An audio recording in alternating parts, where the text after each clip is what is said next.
Hello दोस्तों, नमस्ते। कैसे हैं आप सब? आशा करती हूँ आप सब स्वस्थ होंगे और मस्त होंगे। दोस्तों, मेरा नाम चंदन शर्मा है। मेरे यूट्यूब चैनल टीचिंग बाय चंदन शर्मा में आप सभी का स्वागत है। तो दोस्तों, आज हम बात करने वाले हैं एनसीईआरटी ज्योग्राफी क्लास 6। ठीक है। तो क्लास 6 जो है एनसीईआरटी ज्योग्राफी की क्लास है, बहुत ही इंपॉर्टेंट है। और पूरा एनसीईआरटी में जो भी क्वेश्चन दिए गए हैं ना, हम उसको डिस्कस करने वाले हैं। तो आप लोग इस वीडियो में लास्ट तक बने रहिएगा और ज़्यादा से ज़्यादा लोगों को शेयर भी कीजिएगा। ठीक है। सबसे पहले सेशन को लाइक कर दीजिए दोस्तों, लाइक करके शेयर कर दीजिए। उसके बाद में हम कंटिन्यू क्लास करते हैं। ठीक है। बहुत ही इंपॉर्टेंट क्लास है। इसको हम दो पार्ट में डिस्कस करेंगे। ठीक है।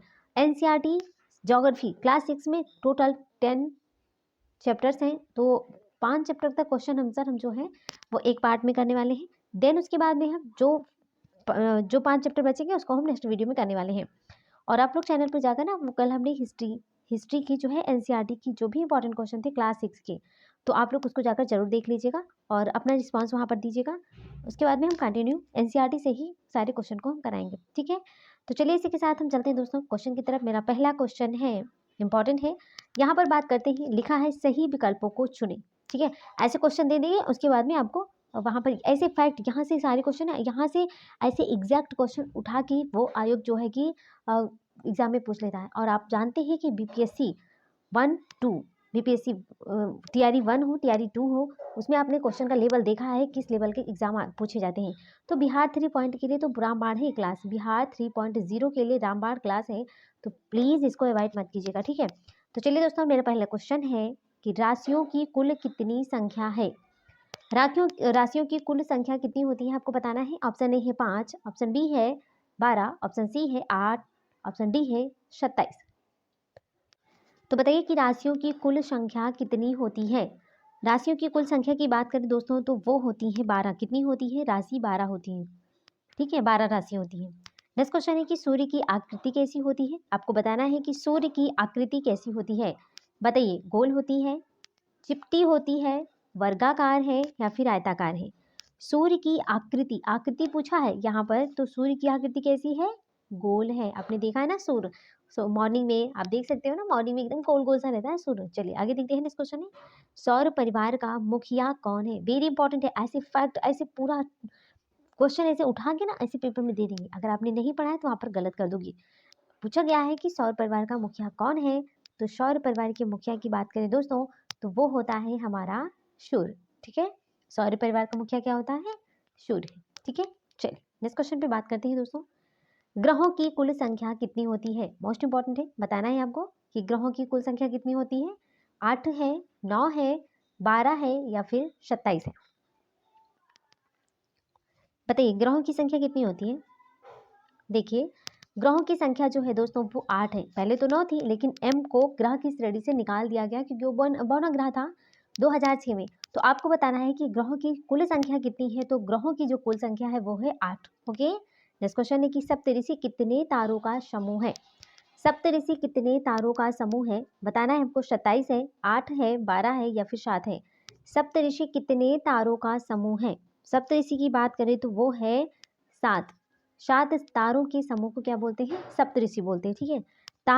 7 तारों के समूह को सप्तऋषि बोलते हैं। चलिए चलिए आगे देखते हैं। नेक्स्ट क्वेश्चन है, यहाँ पर अपन बात करेंगे खाली जगहों को भरना है। यहाँ पर आपको खाली जगह जो है ना इसको भरना है। बताइए, यहाँ पर है कि पृथ्वी एक नक्षत्र को फिल इन द ब्लैंक्स दिनों में पार करती है। पृथ्वी एक नक्षत्र को कितने दिनों में पार करती है। पृथ्वी एक नक्षत्र को कितने दिन में पार करती है। तो 14 दिन में। कितने? 14 दिन में। एक पृथ्वी जो है ना, पृथ्वी एक नक्षत्र को 14 दिन में पार करती है। नेक्स्ट क्वेश्चन है कि विषुवत रेखा पर ध्रुव तारा कैसा दिखाई पड़ता है। विषुवत रेखा, जैसे ये विषुवत रेखा होती है ना, तो इस पर जो ध्रुव तारा होता है वो कैसा दिखाई पड़ता है। वो दिखाई पड़ता है क्षितिज। कैसा? क्षितिज। क्षितिज दिखाई देता है। ठीक है। और यहाँ पहले में हो जाएगा 14 दिनों में पार करती है। नेक्स्ट क्वेश्चन है कि मंगल और डैश ग्रह के बीच क्षुद्र ग्रह पाए जाते हैं। बताइए मंगल और किस ग्रह के बीच में क्षुद्र ग्रह पाए जाते हैं। तो मंगल और बृहस्पति। कौन सी? मंगल और बृहस्पति ग्रह के बीच में क्षुद्र ग्रह पाए जाते हैं। तो यहाँ पर बृहस्पति हो जाएगा। ठीक है। नेक्स्ट क्वेश्चन है कि Brihaspati fill in the blanks एक उपग्रह है। बृहस्पति किसका उपग्रह है। तो बृहस्पति के कितने उपग्रह हैं। यहाँ पर पूछा गया है कि बृहस्पति के कितने उपग्रह हैं। तो अभी हाल ही का डाटा है, करंट का डाटा है कि बृहस्पति के 92 उपग्रह हैं। सूर्य का प्रकाश पृथ्वी तक कितने दिनों में पहुंचता है? सूर्य का जो प्रकाश है पृथ्वी तक कितने दिनों में पहुंचता है? तो यहाँ पर हो जाएगा सूर्य का प्रकाश पृथ्वी तक कितने दिनों में पहुंचता है? तो 8 मिनट 16 सेकेंड, 8 मिनट 15 सेकेंड कह सकते हैं, लेकिन एनसीईआरटी बुक में जो है सिर्फ 8 मिनट दिया है। तो सूर्य का प्रकाश पृथ्वी तक 8 मिनट में पहुंचता है। कितने मिनट में? 8 मिनट में। अगर वहां पर ऑप्शन में 8 मिनट 15 सेकेंड है तब इसको लगाइएगा, अगर केवल 8 मिनट दिया गया है तो 8 मिनट ही लगाइएगा, ठीक है, क्योंकि एनसीईआरटी बुक में यही दिया गया है 8 ही मिनट। ओके, चलिए आगे देखते हैं। नेक्स्ट क्वेश्चन है, यहाँ पर निम्न प्रश्नों के उत्तर देना है। यहाँ पर हमें प्रश्नों के उत्तर देना है कि सूर्य से दूरी के अनुसार विभिन्न ग्रहों के नाम, जैसे ये हमारा सूर्य है, ये हमारा, ठीक है, ये हमारा सूर्य है, तो यहाँ से दूरी के अनुसार जो ग्रह है, टोटल कितने ग्रह हैं? 8 है। बुध, शुक्र, पृथ्वी, मंगल, बृहस्पति, शनि, अरुण, वरुण, ठीक है, ये सारे ग्रह हैं। अब आपको नेक्स्ट क्वेश्चन बताना है कि सूर्य से सबसे नजदीकी ग्रह का नाम क्या है? सूर्य के सबसे नजदीक में कौन सा ग्रह है? तो उस ग्रह का नाम है बुध। आपने देखा ना, अभी हमने डिस्कस किया है बुध, शुक्र, पृथ्वी, तो ये हमारा सूर्य है, सूर्य के सबसे नजदीक है बुध। कौन सा ग्रह है? बुध है, ठीक है। अब यहाँ पर पूछा गया है कि सौरमंडल का सबसे बड़ा ग्रह कौन सा है? लो जी, सौरमंडल का सबसे बड़ा ग्रह कौन सा है? तो वो होता है, सबसे बड़ा है बृहस्पति। कौन सा है? बृहस्पति। बृहस्पति ग्रह जो है वो सौरमंडल का सबसे बड़ा ग्रह है। अब यहाँ पर आपको मैचिंग करना है, आकाशीय पिंड और दी गई विशेषताओं का सही मिलान करना है। ऐसे मैचिंग के, देखिए आप जानती हैं ऐसा कि कोई भी एग्जाम नहीं है जिसमें मैचिंग के क्वेश्चन नहीं आते हैं, और ये तो बहुत इंपॉर्टेंट है। और बीपीएससी जो है वो 5 ऑप्शन का लेता है, एग्जाम जो है वो 5 ऑप्शन का ले रहा है। तो आप तो जानते हैं ना कि ऐसे, यहाँ पर आप देख सकते हैं ना 6 ऑप्शन है, 6 ऑप्शन है, यहाँ से एक कट करके बाकी ऐसे उठा के रख देंगे। आपको मैचिंग के क्वेश्चन को भी अच्छे से पढ़कर जाना है। देखिए यहाँ पर मैच करेंगे, बुध जो है वो सबसे छोटा ग्रह है, अभी हमने बताया बुध सबसे छोटा ग्रह है। पृथ्वी नीला ग्रह है, पृथ्वी को नीला ग्रह बोलते हैं। चंद्रमा जो है ये पृथ्वी का उपग्रह है।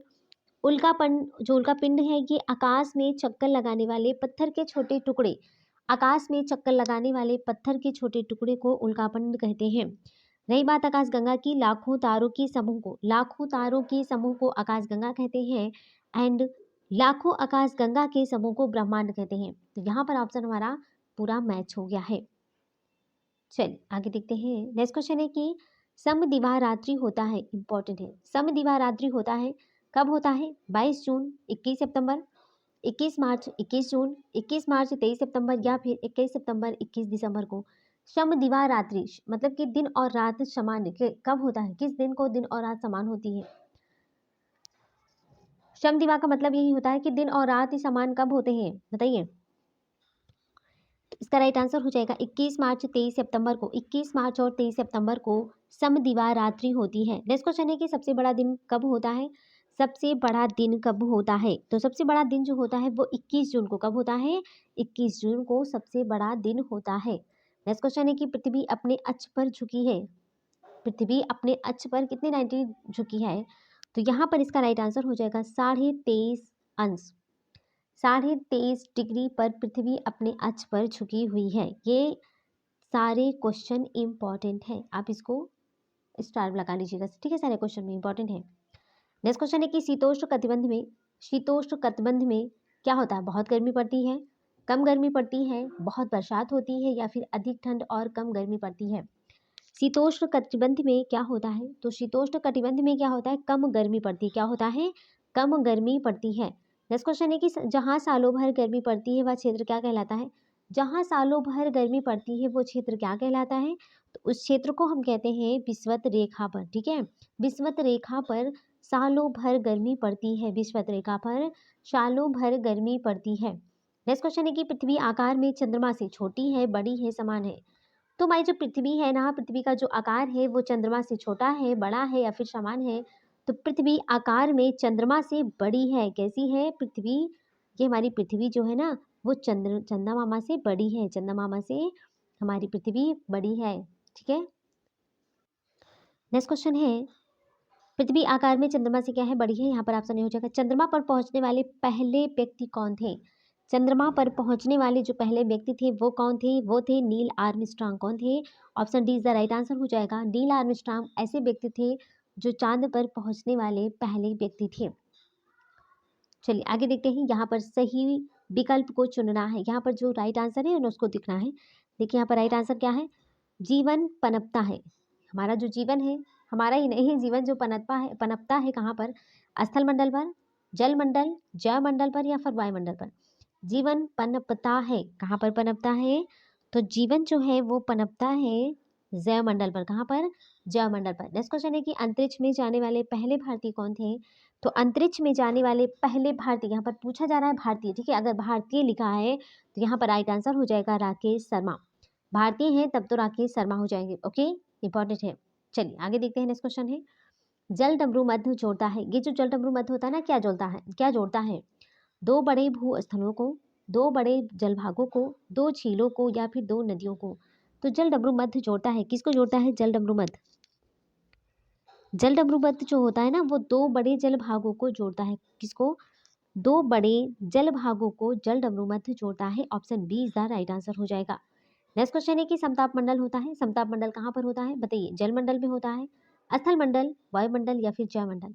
समताप मंडल जो होता है, बताइए, समताप मंडल होता है कहाँ पर होता है? समताप मंडल, समताप मंडल ना ये वायुमंडल में होता है। कहाँ पर होता है? वायुमंडल में ही समताप मंडल होता है। सारे क्वेश्चन इंपॉर्टेंट है दोस्तों।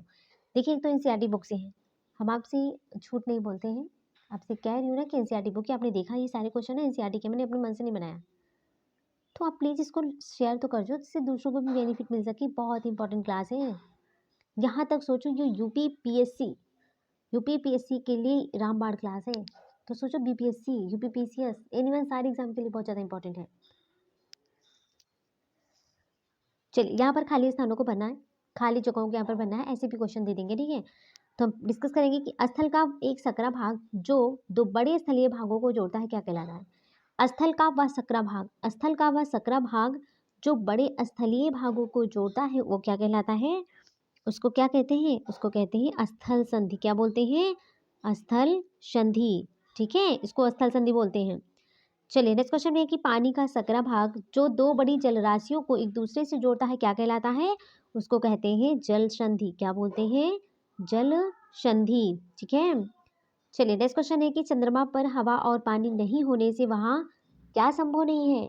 तो चंद्रमा पर हवा और पानी नहीं होने से जीवन संभव नहीं है। क्या? जीवन संभव नहीं है। भाई, चंद्रमा पर ना हवा है ना पानी है, तो वहाँ पर जीवन कैसे संभव हो सकता है ना। चलिए आगे देखते हैं। नेक्स्ट क्वेश्चन है यहाँ पर, सही सुमेलित करना है, सही विकल्प को चुनना है। बिहार में सोन नदी किस तरह के क्षेत्र से होकर गुजरती है? वेरी इंपॉर्टेंट है, बिहार 3.0 के लिए रामबाण क्लास है। जैसे भी हम बताते हैं ना कि बिहार से क्वेश्चन आते हैं, तो बिहार में सोन नदी किस तरह के क्षेत्र से होकर गुजरती है? इसका राइट आंसर हो जाएगा मैदानी क्षेत्र से। कैसे? मैदानी क्षेत्र से। नेक्स्ट क्वेश्चन है कि वाल्मीकि नगर बिहार के किस क्षेत्र में अवस्थित है? वाल्मीकि नगर बिहार के किस क्षेत्र में अवस्थित है? तो इसका राइट आंसर हो जाएगा पश्चिमी क्षेत्र से। कहाँ से?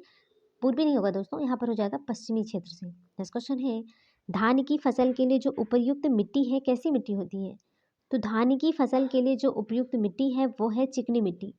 धान की फसल के लिए जो मिट्टी होती है ना, वो चिकनी मिट्टी सही होती है। नेक्स्ट क्वेश्चन है, धान की फसल के लिए उपयुक्त मिट्टी जो है चिकनी मिट्टी है। नेक्स्ट क्वेश्चन है, पठार के ऊपर की सतह होती है, जो पठार होता है, पठार के ऊपर की जो सतह होती है वो क्या होता है? नुकीला है, संकीर्ण है, सपाट है या फिर ढालदार है? तो पठार के ऊपर की जो सतह होती है ना, वो होती है सपाट। कैसी होती है? सपाट। पठार के ऊपर की सतह होती है सपाट होती है। चलिए, तो दोस्तों यहाँ पर हमारे क्वेश्चन समाप्त होते हैं। थैंक्स फॉर वाचिंग, दिल से बने रहने के लिए। देखिए दोस्तों, हमने आपको बताया ना कि ज्योग्राफी क्लास 6 की ज्योग्राफी जो है टोटल 10 चैप्टर है, ठीक है। तो हम इसको दो पार्ट में, आज हमने पार्ट 1 को डिस्कस कर लिया है, पार्ट 2 को हम कल लेकर आएंगे, जो कि बहुत ही इंपॉर्टेंट क्वेश्चन उसमें भी रहेंगे। तो पार्ट 1 को हमने डिस्कस कर लिया है, और 2-3 मतलब 4 चैप्टर तक हमने डिस्कस कर रखा है। और देन जो भी चैप्टर बचे हैं उसको हम नेक्स्ट वीडियो में आपको प्रोवाइड कर देंगे। सारे क्वेश्चन इंपॉर्टेंट है, हिस्ट्री है, ज्योग्राफी है, और हम बाईलिंगुअल ऐसे क्लास लेकर चलते रहेंगे दोस्तों। एनसीईआरटी बुक के हैं, और सारे क्वेश्चन आप लोग ना इसको नोट डाउन कर लीजिए, या फिर इसको ना 60 स्क्रीन मार कर रख लीजिए, या फिर पढ़ लीजिए, ऐसे ही आपको याद हो जाएगा, ठीक है। 60 स्क्रीन या नोट डाउन कहाँ, समय ही नहीं है, तो आप नोट डाउन क्या करोगे? तो आप ऐसे ना डेली क्लास लेते रहिए, और जितना ज़्यादा हो सके ना उतना प्रैक्टिस कीजिए, ठीक है। प्रैक्टिस सेट लगाइए, दबा के लगाइए, और वहाँ पर अपने स्कोर चेक करिए कि हम कितने पाए। जो सब्जेक्ट वीक है उसको बार बार पढ़िए। समय बहुत कम है, सिलेक्शन लेना है इस बार, ठीक है। सिलेक्शन लेना है, एक सीट हमारी, ये सोचकर पढ़ाई करो। ये मत सोचो कि वैकेंसी कितनी है, क्या होगा क्या नहीं, कितने लोगों ने फॉर्म, ये सब नहीं सोचना, सिर्फ पढ़ाई करना है, ठीक है। चलिए। तो दोस्तों अगर आप हमारे चैनल पर पहली बार विजिट कर रहे हैं तो सबसे पहले चैनल को सब्सक्राइब करके बेल आइकन को जरूर प्रेस करना है, जिससे नेक्स्ट नोटिफिकेशन आप तक जरूर पहुंचे। ओके, ये सेशन कैसा लगा आपको लाइक करना है, कमेंट बॉक्स में एक प्यारा सा कमेंट कर जरूर बताइएगा कि आपको हमारी क्लास कैसी लगी, आपको हमारा कंटेंट कैसा लगा। अगर हमसे भूलवश किसी भी प्रकार की त्रुटि हुई है तो प्लीज़ उसको भी बताने का कष्ट करें और नेक्स्ट से हम उसको सुधारेंगे, ठीक है। और इस सेशन को ज़्यादा से ज़्यादा लोगों को शेयर भी कर दीजिए दोस्तों। जो भी सोशल मीडिया आप यूज़ करते हैं उस पर शेयर कीजिए, है ना? दूसरों को भी जिससे हेल्प मिल सके। और बता दीजिए चैनल का नाम भी कि वहाँ इंपॉर्टेंट क्लास चलती है, तो प्लीज़ चैनल को सब्सक्राइब कर लें और लाइक शेयर भी करते रहिए। तो चलिए दोस्तों, इसी के साथ हम मिलते हैं नेक्स्ट वीडियो में। तब तक के लिए bye bye, take care, see you.